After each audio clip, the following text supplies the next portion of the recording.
Welcome to Human Recursos. Just Ask Jacob or Just Ask Jacobo, podcast where immigration and employment law meets real-world business challenges. I am your host, Jacob Monty from Monty and Ramirez. In each episode, I will sit down with leaders from across the industry to tackle big questions that keeps business owners up at night, from workplace compliance to immigration reform to everything in between. My guests bring questions, and I bring over 30 years of experience helping employers navigate these issues. If you're a decision maker navigating today's labor and immigration landscape, you're in the right place. Welcome to Human Recursos. I'm Jacob Monty, and this is the segment Just Ask Jacob, where we ask leading experts from all over the country about different topics affecting human resources or human recursos, the phrase I like to use, Lilly. It's a combination of human resources and, recursos humanos. And you know about this very well. You head up the Latino Restaurant Association based in California, and also the Latino Food Industry Association. So welcome and tell us a little bit about what you're seeing in California in August of 2025. No, thank you so much, Jacob. First of all, thank you for for inviting me to be on your podcast, and really excited.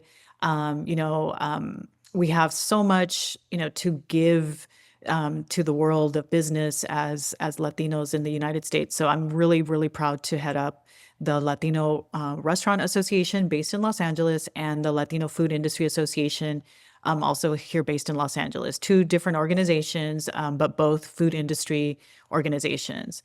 And so, as you can imagine, the Latino food world is definitely seeing a lot of I don't even want to say changes, but lots of situations that are completely, I guess, new to us, but especially here in California. So we're starting to react, and we're starting to, maybe a little late, but we are getting our ducks in a row to make sure that that we keep going forward with what we do best, which is business. The raids that we've been seeing at the Home Depots, and I have clients in Los Angeles that have talked to me about people being afraid to go to work, and people almost adopting a shelter in place. That is still there? Is it getting better? What are you seeing? Yeah, no, absolutely. So, as you may have heard, they were saying, oh, well, ICE raids are going to happen, during this time, and they're going to slow down, but they really haven't. We do see that the raids are happening at different locations indiscriminately. And so we are seeing, not just the Home Depots, but like car washes, bus stops, people being picked up in different spots. We are seeing that folks are afraid to go to work, specifically in the food industry, in the restaurant industry. Workers, they're scared of going to work. People, not dining out as much either. And so I was on a phone call this past week with a coalition of restaurant organizations throughout the entire United States, and they're reporting anywhere from 20% all the way to like even 45% decrease in sales.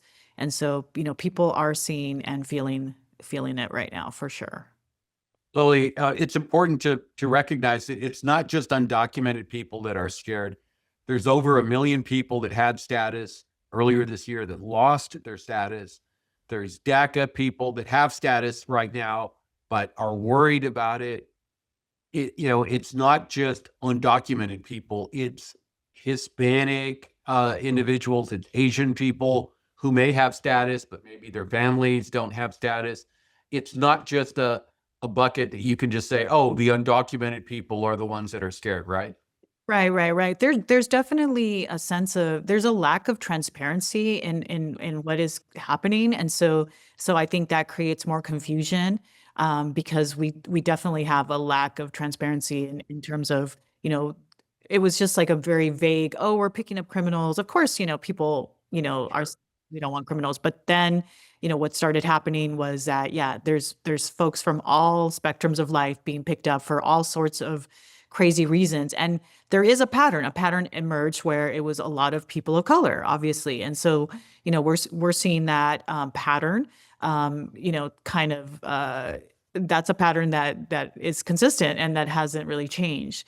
But yeah, we are seeing lack of transparency. We're not sure who's being picked up for what reason, but then we're seeing patterns of, people of color mostly being picked up, whether that be Asian, whether that be, people from, Middle Eastern countries. We are seeing folks being picked up primarily because they're brown. Unless I haven't seen, video. I don't know if you can tell me, but I haven't seen any non-white folks being picked up. So, Well, and interestingly, there's been some pushback, and that's one area where the administration has gotten some pushback from the appeals court, because they have clarified that you cannot stop someone based on skin color or immigrant experience, immigrant appearance, and that's pretty clear. And they have issued those rulings. The Ninth Circuit has, to kind of put some restraint on why people are being stopped, why people are being questioned, why businesses are being questioned. Lilly, it's been difficult because a lot of our business owners, they love the blue. We like when police officers come into our restaurants. We like law enforcement, but at the same time, it's causing some people to push back and say, look, I'm sorry, I'm not going to answer your questions unless I get a warrant signed by a judge. And it's hard for business owners, not just Latino business owners, but any business owner, to push back when ICE comes in and says, hey, we want to talk to this employee. We're telling our clients now, do not just allow interviews to happen, because it could quickly escalate into a raid. If they present you with a I-9 audit notice saying you have 72 hours to assemble your I-9s, don't waive that 72-hour period. Take advantage of it, and insist on enforcing your rights as a business owner, as an American. But it is difficult to push back. yeah, no, and that's why we're so grateful for folks like yourselves, the professionals coming in and really educating the public, educating the organizations on what steps, what are the correct steps to take, because I know that for sure, a lot of us, did not have a clue about, especially about I-9 audits and your 3-day period and things like that. So it's been great that, like I said, folks like yourself have been able to, come out and let us know about these things. But yeah, for sure, it's been a process especially for the, over 1,400 LRA members who own restaurants, and all of our ancillary members that are part of the Latino Restaurant Association. And just in general, just me being part of a coalition of restaurant organizations throughout the country. It's happening to everyone. So we have voices from all areas that are not just questioning, but we're appreciative of the information that we're getting, like from folks like yourself. But yeah, these things are important. I think education is the most important thing. But it also seems, I don't know, you tell me. I mean, it just seems like, it seems like the law isn't being, what is it? It's like, it just seems like certain parts of the administration are just, they're just scoffing at the law. They're just like, okay, this is the law, but we're deciding to do something different. And that's very concerning. Very, very concerning to a lot of us. Lilly, I will say, and this maybe won't make you feel better, but we are not seeing the type of enforcement in Texas that we are in California. Right. And we're not seeing the type of enforcement in other parts of the country. So I think it's easy for people to feel like, hey, why are the blue states maybe getting more enforcement than the rest of the country? And I certainly understand that, because it's obvious. But No, look, it is a tough situation. It's hurting small businesses. It's hurting large businesses also. And, we need to get in compliance. A lot of a lot of the restaurants are in compliance, but it, it is a difficult situation right now. Let's talk about some light at the end of the tunnel, so to speak. In June of this year, the president, for the first time, mentioned the possibility of work permits for tax-paying immigrants. And he said some of this stuff before, but this was the first time in 2025 when he raised the issue. And I know you've been part of the coalition with other uh, associations, including the James Beard Foundation and Texas Restaurant Association, to try to get some affirmative relief for our industry. Can you talk about that, and what are you hearing from your fellow leaders and those organizations? Well, as you know, with like folks like Senator Alex Padilla and some of the other legislators here out of California, we are seeing, and again, I don't have the specifics of the dignity bill, but I know that we have been um, seeing that, we're asking for for work permits, for folks who are paying taxes, who, don't have records, they have an exemplary record of being a being good community members. And so that's what we're advocating for. But we are hearing about that right now. Again, it's a lack of transparency. We're not sure what's going on. We are keeping ourselves abreast of the situation. But yeah, that is something that we would love to see, because of course, as the industry, the entire restaurant industry is dependent on as workers, lots of Latino workers of color, make up a disproportionate amount of the labor force in the restaurant industry. So yeah, we're hoping that we can work something out with the administration. Again, it's a different perspective. As you mentioned yourself, California, we're very different. We have a very different perspective than Texas. I love Texas. I have family there. I got you guys there. We have such roots in Texas, and we love Texas. It's just kind of having a really great environment where we all just respect each other's wishes. I don't, I have every respect for people that want to do something different from myself. But when my rights are beginning to get infringed upon, that's where we have conflict. Because yeah, I mean, I personally don't want, and I know a lot of our members, they're not looking to infringe upon other people's rights and put out regulations that infringe upon other people. But so yeah, going back to work permits, we love work permits. We want work permits, and we're hoping we can work towards having folks have a legal right to work here by obtaining a work permit that gives everybody a fair chance. Look, out of something bad like the raids and increased enforcement, it would be great if we could get the administration to compromise and move on this issue. And some of it could even be done via executive order. Some of it could be done with proposals like the Dignity Act that have Republican and Democratic sponsors. And one of the groups that's leading a lot of this, really all of it, is a group called the American Business Immigration Coalition. And I know you and I have been on some of those calls, and it's exciting. We have to keep pushing. We have to keep making the point that we're not talking about citizenship. We're not talking even about permanent residency.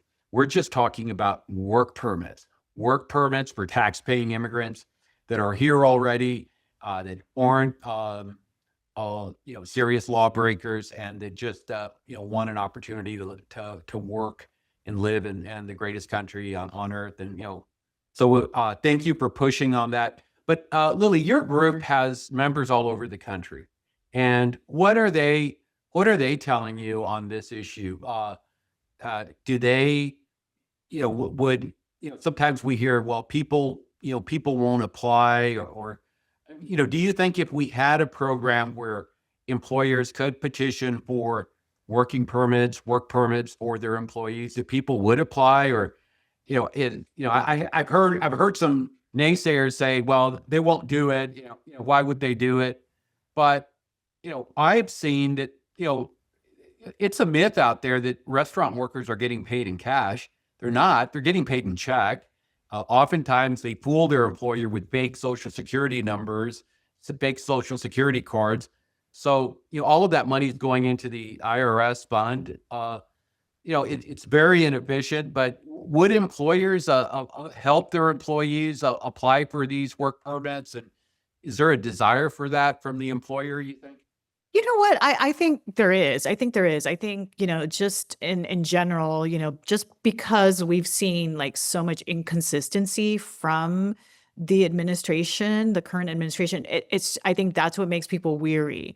But, we're a nation of law-abiding folks. So I think, yeah, there is a need and a want to do that. I think what we've seen recently is, something that we haven't seen in the past, where people are told one thing and it's completely something else. And especially here in California, like you said, there's a complete imbalance between red and blue states on enforcement, number one. And then there's just indiscriminate raids, and we don't know. Again, we're not saying, hey, we need to know all these, where's the raid going to happen. It's just like, who are you picking up? Is like people who are undocumented, people who are criminals. Like, what is it that is going on here? Because we've heard of many U.S. citizens being picked up, and that's another a situation that will create fear in people. And so when there's a program announced by the organization, I think one of the main things is that we have to have a lot of credibility behind it. Like you said, this organization that you and I are both working with now, it's like, yeah, it's going to be a lot of work to make sure that people trust it. There's credibility, because right now that trust is broken in so many ways.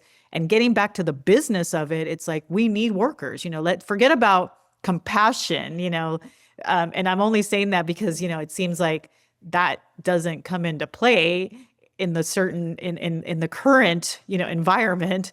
But let's just focus on business. I mean, business needs labor, and we need labor right now. And so just from that perspective, I feel like there has to be something put into place to help everyone, the farmers, the, agriculture, we need, restaurant workers, et cetera, et cetera.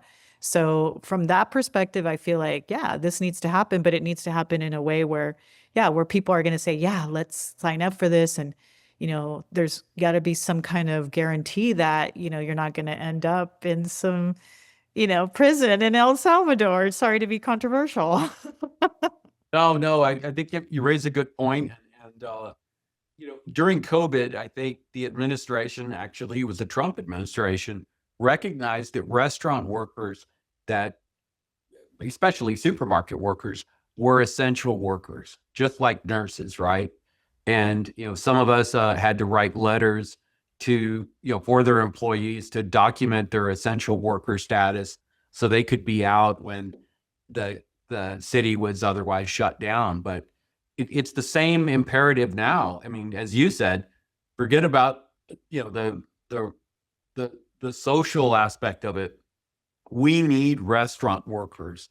We need supermarket workers. We need ag workers. Right. And, this is something that we can't do remote. You have to eat in real time, and you have to eat real food. And the restaurant industry is vital to our food supply, and we got to keep up the effort to get some relief. Yeah, let me ask you a couple questions, because Sure. to know more about, and I know you're putting out some of this information. Tell me more about this organization, and what some of the goals are. Well, ABIC is American Business Immigration Coalition. They're headquartered in Chicago, but they're approaching this in a very bipartisan fashion. And you have to. I mean, anyone who knows anything about getting anything done in Washington will tell you have to approach this from a bipartisan point of view, and cognizant of the fact that the Republicans control both houses of Congress. and the presidency right now. So are they going to have a lot of say in how any kind of reform happens? Absolutely. But ABIC has proven to be good at assembling a lot of different leaders from different industries, and they are making great progress. They're making coalitions with different groups from the farm groups, in different parts of the country to different sectors of the economy, like restaurants, construction, entertainment, wineries, other. It's a very organized group, and they're making big progress. Tomorrow, there's a big press conference where they're going to highlight their hospitality initiative, where they're going to focus on chefs from all over the country. And the James Beard Foundation, I'm proud to say, is one of the groups that's leading that. You and I know James Beard Foundation very well because you nominated me to sit on that board, and I'm grateful for you championing me, Lilly. But we have to keep this effort up. I don't want to sound like Pollyanna that it's going to happen for sure, but unless we work to try to make it happen, nothing's going to change. And this is a noble effort, and I think the timing is right. I think the signs are there, especially with the president's comments lately that that some sort of working permit program or a pause on enforcement, should be forthcoming. But I hear you loud and clear. Sometimes the administration, speaks in mixed signals, because right after he announced the pause on enforcement and the need for a working permit program, then the pause was lifted and we started to see more enforcement on ag and restaurants again. So it's different. This administration chooses to communicate differently than others, but we have to keep up the effort and work with the administration and our leaders on both sides of the aisle to get this done, because this is something that is vital to our national security. I mean, how can you have national security if you don't have food security? And you're from the state that produces a lot of food. 40% of the farm workers are undocumented. The restaurant industry has a huge percentage of undocumented as well. And employers are caught in the middle. And you and I have been on webinars where we've, gone over this, but oftentimes the employer doesn't know who's documented because there's so many fake documents out there. I wanted to show you something that I made. I need to send you one, but this is what Continental, this is what United shares with you to explain, what to do in a crash, right? Well, we have come up with our own safety card, and it tells you what to do. Oh, I love it. In regard to the I-9. And basically, it tells you avoid the Hall of Shame documents, the documents that are so bad, an eighth grader would be able to spot them.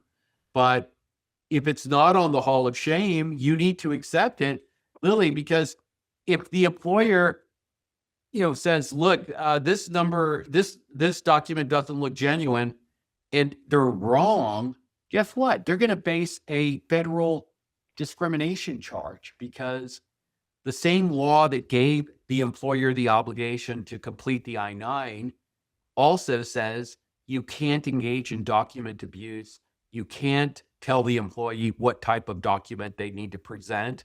They get to choose from one of 34 different documents to present. And if you're wrong and you accuse someone of being undocumented and they're really documented, you have a serious issue on your hand. So employers are really caught between a rock and a hard place. On the one hand, if they don't have I-9s, or if they don't take the I-9 seriously, they're looking at fines, maybe even criminal liability.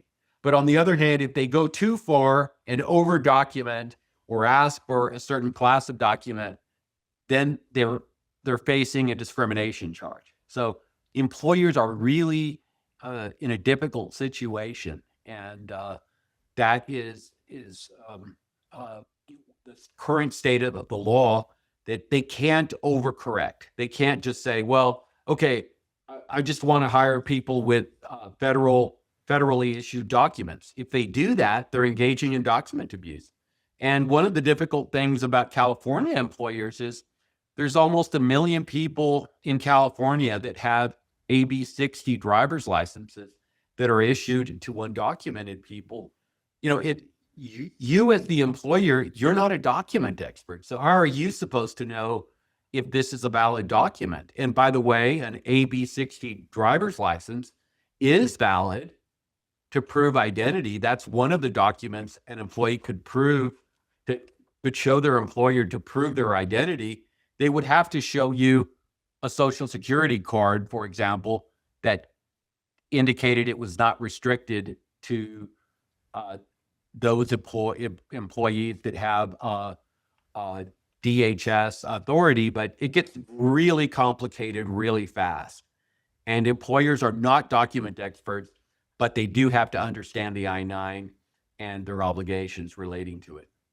Yeah, no, and thank you for that. I love the card. I think that's great. I can't wait to help. We will get you more of these cards. We'll send them to Yeah, you for members, and we'll talk about them on some of our upcoming webinars. But I wanted to show you our new card and talk to you about that. Lilly, the other thing I wanted to tell you about is some tips employers can take right now. And I know we've done seminars on the I-9. We'll continue to do them with Latino Restaurant Association and the LFIA, the Latino Food Industry Association. But there is one trend that we are seeing right now. The employer in California gets a call from a lady in Kansas and says, hey, I've never worked in California. Restaurant in California, you're reporting revenue to my daughter's social security number. She's 8. Help me. Oh no. And anyone who's had their identity stolen knows what this is like. It's not good. This lady is worried about her daughter owing taxes for revenue that an 8-year-old is getting attributed to. She's worried, and she calls the employer and she's trying to get it resolved. Oftentimes, the employer does not know what to do, and they ignore the lady. I was a little late calling in because I was dealing with this very issue. A lady calling an employer, a client of mine, saying, hey, they're using my daughter's social, help me. When employers face that situation, they have a great opportunity to spring into action and investigate. If the employee, well, first off, you're going to have to ask the innocent bystander victim, hey, I need your social. If they won't give you that, you're not going to help them. In this case, they gave us the last 4 digits, and we were able to go back, look at our payroll, and find out that we had one employee who was using her number. We interviewed him. He admitted it. We did have to terminate him, but then that's not the end of the story. We had to go back to the innocent bystander and tell her, look, we investigated it. We terminated him. And here's the important part. We filed a W-2C and W-3C with the government, with the IRS, letting them know that they had erroneously reported revenue to that little 8-year-old's social security number. And that resolved the issue. But had we not been proactive, guess what happens? That lady calls the police refer her to ICE. She calls ICE. She calls the hotline. The employer ends up with a full-blown ICE audit, all because we never got back to the lady. And there are so much identity theft out there. Why? Because most undocumented people are using fake documents. Oftentimes these documents refer to a social that doesn't belong to them, and it creates identity theft issues. So that's that's the one thing that we are telling employers over and over. You have to have a program, a plan, a protocol for dealing with innocent bystander victims of identity theft. It's important. It's the right thing to do for the victim, but it's the right thing to do to help reduce your exposure to an I-9 audit. And we have what to do on the back of our safety card, and I'm going to send you these. We're going to send you these.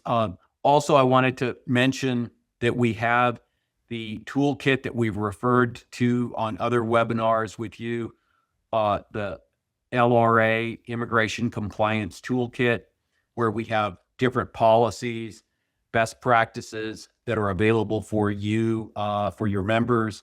And it's the Immigration Compliance Toolkit. Great resources available to members of the Latino Restaurant Association. And it's funny, we had at the last webinar, I don't know, there was like 100 people. Half of them weren't members, but they were still participating. I mean, it's weird. You need to sign them up because you got a lot of Klingons, people that show up to your webinars, but they haven't bothered to join yet. I guess that's true with any organization, but it was neat to see so many members, but I mean, so many attendees, but then we quiz them. We said, look, we're going to send you the toolkit. Are you a member? And they're like, no, but we're on their mailing list. It was kind of, you got to convert them into members too. No, we're definitely, we sent them we sent them a code to become a member. So yeah, that's one of the things we're actively doing, but it was a really popular, webinar, and we're so glad that, so many people were there, and we're really excited about that. But yeah, no, you're absolutely correct in that. And then going back to something else that you said, this is a bipartisan matter. We're not, we're 100% wanting to be in compliance with the laws, absolutely. Like nobody wants to be out of compliance. We want to make sure that we're following the word of, what is it? Rule of law. Rule of law. Rule of law is what I'm trying to remember. And then that's it. We're happy to. I just went to DC to work on this Prop 12 issue with the pork industry, and then it's a bipartisan issue that is, also of importance to the Latino Food Industry Association with regard to agricultural. The animals, the piggies, the pork. So it's, it's really interesting. I really enjoy, once you're in DC, I really enjoyed the, the camaraderie and working, bipartisan with, different organizations, and we're all kind of working towards the same thing, and when we get it, we're not, sometimes it's projected around the country, California, doing, we're really, it's a misconception, people, we do have a lot of compassion, we do have a lot of compassion here. I guess a little bit, all the compassion coming this way, but, we have a different way of looking at things. However, I know that most people I know, most people I work with, very law abiding. We want to make sure we're in compliance. The fact that you're putting this out there, I love your podcast. We're going to make sure we amplify that through all of our networks. We want to make sure people have information. I think, the stuff with ABIC, everything that you're doing, your work on James Beard, everything. It's just, it really flows well. I think, we're all together, moving in the right direction, and everybody wants to, to be moving in the correct direction. So I did want to mention, we have finally gotten some takers on the special I-9 audits that we offered your members. We've had about 14 of your members reach out to us, and we've done the free I-9 audit for them. They were appreciative. We got back to them really about 3 days, on average about 3 days after they sent us their I-9s. And the comments we got were very positive, Lilly. And some employers were right on; they understood it. Others were, using old forms. Some of them were using the Spanish I-9 form. Unfortunately, the Spanish I-9 form is valid only in Puerto Rico, but they don't make that clear. And we had a number of folks that were using the Spanish I-9 form. We talk to them about reaccomplishing it in English. And so I wanted to give you a shout out for that because your members did, I Well, think, yeah. special visitor. I said to the team, I said, hey, listen, I really need for people to get on the ball with this. And I'm so happy to hear that, Jacob. I mean, you have been an incredible resource to the entire nation with regard to, the food community, not just us, but, James Beard, everybody, like you're a national name in the culinary world. I love it. I do not want to take it. I do not want to take credit for that, Jacob, because it's you, you're just a great. I do give you the credit because you nominated me, and I will continue to recognize you championing Latinos from. Hey, I was here in LA and at a party, and everyone's, they're like, "Oh, do you know Jacob Monty?" I was like, "Yes." This was like, Yeah, I put him there. I put him there. It's what you. no, I didn't say that, but I'm saying like it was funny because it was like a high level culinary event, and your name was mentioned. I said, "Yes, I know him." I love it. I love it. It's great. I love to hear that. It's like it's great. It's a great thing, and you're doing so much great work. I mean, when you're hanging out with like Mary Sue Milliken, the original. I really have enjoyed getting to know her. She's a big fan of yours as well, and I'm glad you mentioned that because we need. And her food is amazing. It's like We she's need Anglos and African Americans and Asians to help us champion this effort to get working permits for immigrants because the Hispanic community alone can't get it done. This is something that's bigger than our community. We're talking about America's food security.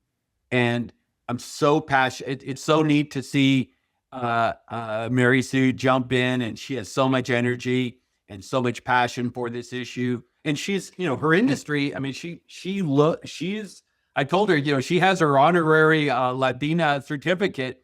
She has rolled up her sleeve and helped us on this issue. And I know we're going to get it done. We're going to need to keep pushing. A lot of people say that it may not be till right before the midterms, sometime in 2026, but maybe it'll happen, later this year. I mean, I don't know, but there is some momentum, and we have to keep this up. And I feel confident that we will get it done. This is really, part civil rights issue, but it's also part economic issue too. I mean, you and I have talked about how people always vote with their pocketbooks. This is a pocketbook issue. absolutely. And well, Lilly, thank you so much for spending some time for me. Thank you for joining Human Recursos, Just Ask Jacob, the show about the Latino workforce and what it means to America. We've had as our guest Lilly Rocha, the president and CEO of the Latino Restaurant Association. She also heads the Latino Food Industry Association, the supermarket voice for the Latino stores all over America. And it's such a great pleasure to have you, Lilly. And we look forward to seeing you again shortly. I know we have other events scheduled with LFIA and with the Latino Restaurant Association. No, thank you very much. It has been my pleasure. I thank you for the opportunity, and it's great to see you again, as always.